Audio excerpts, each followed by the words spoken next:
this I don't remember it. You know.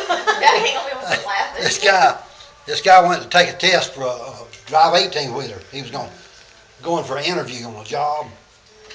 So he went for the interview, and he had to go through a series of written tests, a bunch of questions to ask. But he first told the man up front, he said, I'm a truck driver.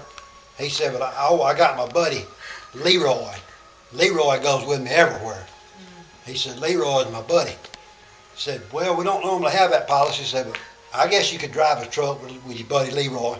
And so he's taking the test and goes through all this and gets right to the end. And they put him in this scenario. He's in the mountains with a large load.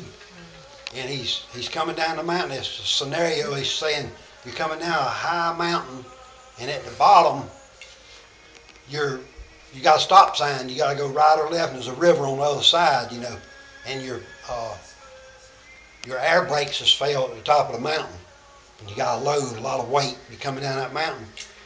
And he said, what are you going to do? And he said, I'm going to gear it down, put it back in lower gears, and slow it down as much as possible. He said, and he's going to put the emergency brake on and get it on down as slow as he can. And the man, he puts this in front and said, you're still running probably 45 miles per hour. And he said, I'm going to wake up Leroy. He said, why are you going to wake up Leroy? He said, Leroy ain't never seen a wreck like we fixed to have.